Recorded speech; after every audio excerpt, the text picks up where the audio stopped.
અધિકારી આંબેડકર ભલે મહુની લશ્કરી છાવણીમાં જન્મ્યા હશે, પણ આંદોલનકારી આંબેડકરનો જન્મ બરોડાની સંકલ્પ ભૂમિ પર. અને ગુજરાત સાથે એમના સંસ્મરણો ઘણા જ છે, ઘણા એટલે અસંખ્ય છે. આ બરોડાની સંકલ્પ ભૂમિથી સયાજીરાવની એમની શિષ્યવૃત્તિ મંજૂર કરવાની વાત આવી, પણ સયાજીરાવનો સંપર્ક કોણે કર્યો? તો આંબેડકરને ડગલે ને પગલે આપણે એક આ સમુદ્રની સીમા માપવાનો એક બાલિશ પ્રયત્ન કર્યો. એની જોડે ઘણા બધા એવા ઘણા સવર્ણ આગેવાનો બી હતા કે જેમની જોડે ખભે ખભા મિલાવીને એમની જોડે રહેલા છે. સયાજીરાવ ગાયકવાડનો સંપર્ક એમના ગુરુ કૃષ્ણજી કેળુસ્કર.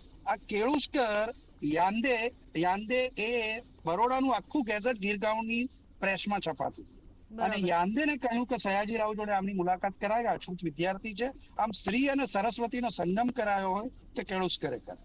ગુજરાત સાથેના સંબંધોની વાત કરું, સયાજીરાવે એમને બોલાવ્યા, પણ એમના એફિડેવિટમાં સહી કોણ કરે? સાક્ષીમાં કે આ માણસ શિષ્યવૃત્તિ લઈને અહીંયા નોકરી કરશે કે નહીં? તો ત્રિભુવન વ્યાસે સહી કરી, અને ગોપાલરાય જોશી, આ બંને થઈ.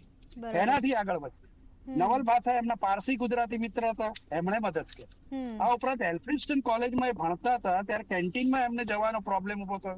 એ વખતે ભટ્ટ પરિવારના લોકોએ એમને સંબંધ કરી. ભટ્ટ પરિવારના એક ભાઈ હતા, એમણે મદદ કરી. એનાથી આગળ કહું, આંબેડકરની જે પહેલી સંસ્થા હતી બહિષ્કૃત હિતકારિણી સભા, એના સભ્યો ચિમનલાલ સેતલવાડ, શામજી મારવાડી, સામંત મારવાડી, આ બધા જ ગુજરાતી. અને ચિમનલાલ સેતલવાડ તો એ ખાડિયામાં દેસાઈની પોળની સામે જે હવેલી છે, જે આજે સ્કૂલમાં કન્વર્ટ છે, એ ચિમનલાલ સેતલવાડ.